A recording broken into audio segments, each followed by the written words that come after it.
दोस्तों computer keyboard पे जो कीज़ होती है वो अल्फ़ाबेटिक ऑर्डर में नहीं होती है। ऐसा क्यों? ये सवाल आपके मन में भी आया होगा। क्या जिन साइंटिस्ट ने ये कीबोर्ड डिज़ाइन किया था उनको एबीसीडी नहीं आती थी? ऐसा इसका रीज़न है? नहीं, इसका असली कारण क्या है मैं इस वीडियो में बताने वाला हूँ। और साथ ही में मैं आपको ये भी बताऊँ कि जो पहली हार्ड डिस्क कंप्यूटर की इन्वेंट हुई थी वो बस 5 MB ही डेटा स्टोर कर सकती थी। तो आज के ज़माने में अगर आप एक MP3 सॉन्ग की साइज़ ले लें तो उसके बराबर की वो हार्ड डिस्क की साइज़ थी। तो ऐसे ही कुछ इंटरेस्टिंग फैक्ट्स अगर आपको जानने हैं तो आज की वीडियो में मैं आपके लिए 7 इंटरेस्टिंग कंप्यूटर और टेक्नोलॉजी के फैक्ट्स लेके आया हूं। तो चलिए कंप्लीट टेक्नोलॉजी चैनल पे मैं सतीश आप सबका स्वागत करता हूं। शुरू करते हैं आज का इंटरेस्टिंग वीडियो।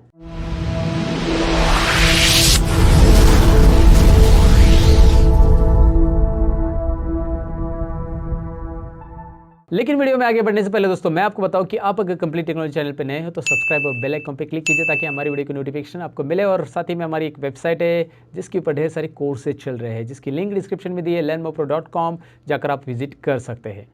That's it. अभी अपने टॉपिक की तरफ बढ़ते हैं। चलिए अब फैक्ट नंबर 7 से शुरुआत करते हैं। दोस्तों अगर 1945 में आप होते और उस जमाने में आप कंप्यूटर खरीदने का सोचते तो मैं आपको बताऊं कि कंप्यूटर खरीदने के पहले आपको एक बंगलो खरीदना पड़ता। आप बोलोगे यार कंप्यूटर खरीदना और बंगलो खरीदना इसमें क्या कनेक्शन है? जी हाँ दोस्तों, क्योंकि उस जमाने में कंप्यूटर इतना बड़ा हुआ करता था कि वो एक छोटे से घर में नहीं बैठ सकता था। सबसे पहला इलेक्ट्रॉनिक कंप्यूटर उसका नाम था ENIAC, यानी कि electronic numerical integrator and computer. और ये कंप्यूटर इतना बड़ा था कि इसका वजन लगभग 30 टन था। और इसे मैं आसान भाषा में बताऊं तो ये लगभग 2 ट्रक के बराबर था। और ये कंप्यूटर 150 किलोवाट तक इलेक्ट्रिसिटी कंज्यूम करता था। मतलब इतनी इलेक्ट्रिसिटी में आपके घर की बिजली कई दिनों तक चल सकती है। और इसमें लगभग 18,000 वैक्यूम ट्यूब्स यूज की जाती थी। अब वैक्यूम ट्यूब क्या है इसके बारे में आप जरूर जानना चाहोगे। वैक्यूम ट्यूब एक ग्लास ट्यूब होते हैं जिसमें से हवा को निकाला जाता है और उससे वैक्यूम क्रिएट किया जाता है। और ये वैक्यूम ट्यूब स्विचेस और एम्पलीफायर की तरह काम करती थी। इनमें से कई ट्यूब्स हर रोज खराब होती थी जिसकी वजह से इस बड़े कंप्यूटर को आधे टाइम तो बंद ही रखना पड़ता था। और ऐसा कहा जाता है कि ये कंप्यूटर बिना खराब हुए मैक्सिमम 5 दिन चला था। तो ये था फैक्ट नंबर 7। अब बढ़ते फैक्ट नंबर 6 की तरफ। वायरस।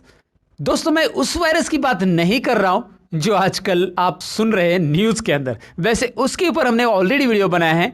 अगर आपने नहीं देखा है तो हमारे क्यूरियोसिटी चैनल पे जाके चेक कीजिएगा या ऊपर आई बटन है उसमें हमने लिंक रख दी है। लेकिन फिलहाल मैं जो बात कर रहा हूँ वायरस की वो है कंप्यूटर वायरस के बारे में। जी हाँ, कंप्यूटर वायरस एक उस तरह का ही प्रोग्राम है जैसे कि नॉर्मली कंप्यूटर के अंदर प्रोग्राम रहते हैं, लेकिन ये प्रोग्राम कंप्यूटर को डैमेज करने के लिए बनाया जाता है। जी हाँ दोस्तों, जब ये वायरस आपके कंप्यूटर में एग्जीक्यूट या रन होता है तो ये अपने आप को रिप्लिकेट करता रहता है। लेकिन इस वायरस को पहले आने से रोकने के लिए क्या करना है ये बात तो आपको जानना बहुत जरूरी है। ये कंटिन्यूअसली कनेक्टेड जो वर्ल्ड है इसमें वायरस फैलने के बहुत सारे जरिए हैं, जैसे कि email, text messages, social media, etcetera etcetera. वैसे तो बहुत सारे कंप्यूटर वायरसेस वॉर्म्स थे और है भी, लेकिन उनमें से एक पुराना कंप्यूटर वॉर्म के बारे में मैं आपको जरूर बताना चाहूंगा जिसका नाम था आई लव यू। जी हाँ दोस्तों, ये एक ईमेल वॉर्म था। मतलब आपके इनबॉक्स में ईमेल आता था जिसमें सब्जेक्ट लाइन में लिखा होता था आई लव यू और नीचे एक अटैचमेंट रहती थी लव लेटर फॉर यू। और जैसे ही उस अटैचमेंट पे आप डबल क्लिक करते थे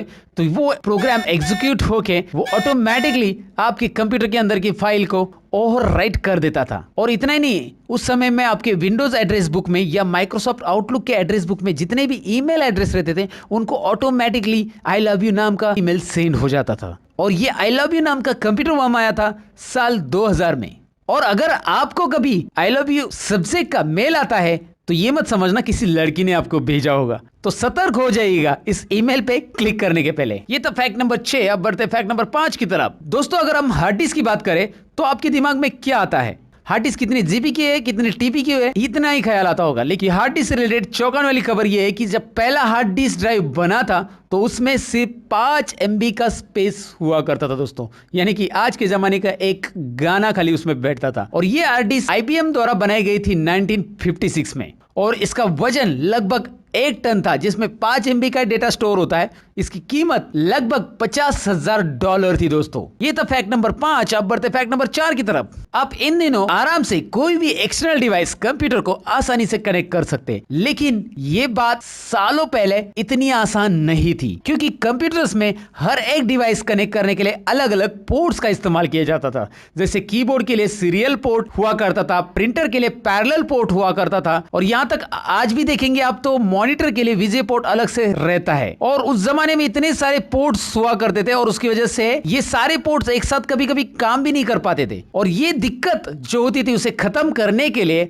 बड़ी बड़ी कंपनीज एक साथ आई और यूएसबी पोर्ट का इन्वेंशन हुआ। यूएसबी यानी कि यूनिवर्सल सीरियल बस दोस्तों, जो कि एक आसान और एक स्टैंडर्ड एक्सटर्नल डिवाइस कनेक्ट करने का पोर्ट बन गया।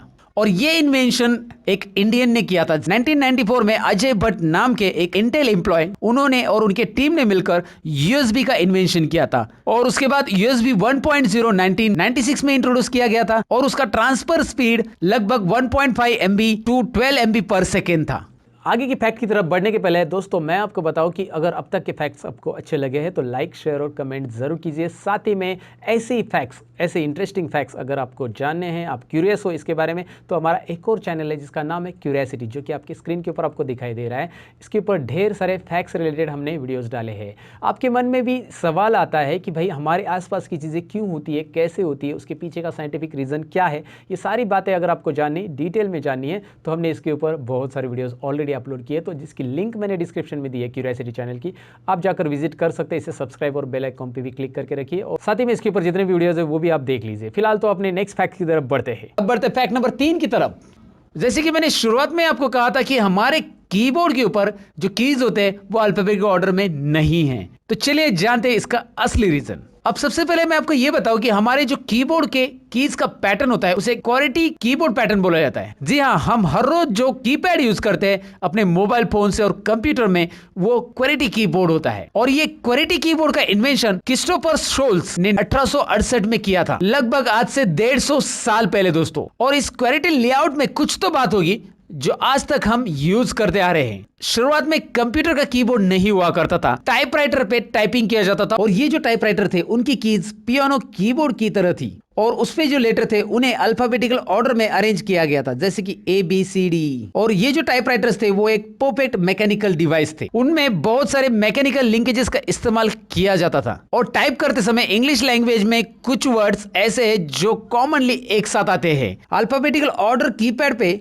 ऐसे अल्फाबेट आजू बाजू में ही प्लेस किए थे जिनका इस्तेमाल इंग्लिश लैंग्वेज में एक साथ और बार बार होता है। हाई स्पीड में टाइप करते समय जब ऐसे अल्फाबेट एक साथ टाइप होते थे तब टाइपराइटर जाम होता था दोस्तों। ये प्रॉब्लम को सॉल्व करने के लिए क्रिस्टोफर शोल्स ने इन वर्ड को दूर दूर कर दिया और क्वेरेटी नाम का पैटर्न डिजाइन कर लिया, और ये कॉम्बिनेशन इतना फेमस हुआ कि बाकी सारी टाइपराइटर कंपनी ने इसे एक्सेप्ट कर लिया, और इसी हिसाब से आगे के सभी टाइपराइटर अपने बनाने लगे। और ये असल में तो टाइपराइटर का प्रॉब्लम सॉल्व करने के लिए बनाया गया था, लेकिन ये इतना फेमस हो गया कि आगे चलकर कंप्यूटर के कीबोर्ड में भी यही पैटर्न को कंटिन्यू कर लिया गया। ये तो फैक्ट नंबर 3। अब बढ़ते फैक्ट नंबर 2 की तरफ। अच्छा, आप सभी इंटरनेट तो यूज करते ही है, लेकिन क्या आपको पता है कि इंटरनेट का भी वजन होता है? ये बात जानकर आप जरूर चौंक गए होंगे कि क्या बात कर रहे हो सर, इंटरनेट का भी वजन होता है? जी हाँ मेरे दोस्तों, इंटरनेट का भी वजन होता है। और मैं कंप्यूटर, मोबाइल या लैपटॉप की वजन की बात नहीं कर रहा हूँ दोस्तों, मैं डेटा के वजन की बात कर रहा हूँ। तो अब आप सोचोगे कि यार इसको मेजर किसने किया है, लेकिन मैं आपको बताऊं कि साइंटिस्ट ने इसे मेजर नहीं किया है, उन्होंने बस इसे कैलकुलेट किया है। और जितनी भी चीजें इंटरनेट पे अवेलेबल है, जैसे कि वेबसाइट, डॉक्यूमेंट्स, वीडियो, ईमेल,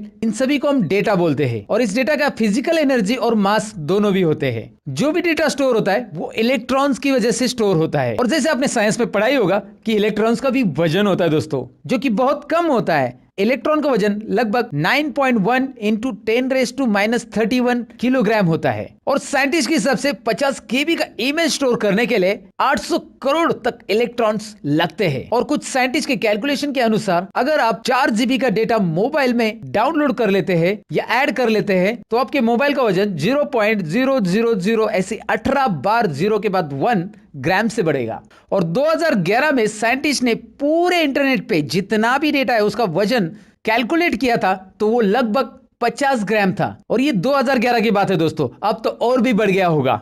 और ये था इंटरनेट से रिलेटेड हमारा फैक्ट नंबर 2। अब बढ़ते हैं फैक्ट नंबर 1 की तरफ। और फैक्ट नंबर 1 है प्रोसेसर के बारे में, यानी कि कंप्यूटर के दिमाग के बारे में। क्या आपको पता है कि इंटेल के i7 प्रोसेसर के सेकेंड जनरेशन में 100 करोड़ तक ट्रांजिस्टर होते हैं। जी हाँ दोस्तों, 100 करोड़ ट्रांजिस्टर एक छोटे से चिप के अंदर होते हैं, जिसे हम माइक्रो प्रोसेसर कहते हैं। और ये माइक्रो प्रोसेसर एक इलेक्ट्रॉनिक कंपोनेंट होता है, जो कि आपको पता है कि वो कंप्यूटर में प्रोसेसिंग का काम करता है। और इस छोटे से चिप के अंदर बहुत सारे ट्रांजिस्टर, रजिस्टर और डायोड्स होते हैं। और मैं आपको ट्रांजिस्टर्स के बारे में बताऊं तो ट्रांजिस्टर एक सेमीकंडक्टर मटेरियल से बना होता है, जो कि स्विच या एम्पलीफायर का काम करता है। और क्या आपको पता है कि पहला माइक्रो प्रोसेसर कब इन्वेंट हुआ था? वो हुआ था 1971 में, और वो इन्वेंट किया था इंटेल कंपनी ने। उसका नाम था इंटेल 4004, जिसके अंदर लगभग 2300 ट्रांजिस्टर थे। और अभी के प्रोसेसर में लगभग 100 करोड़ ट्रांजिस्टर है दोस्तों।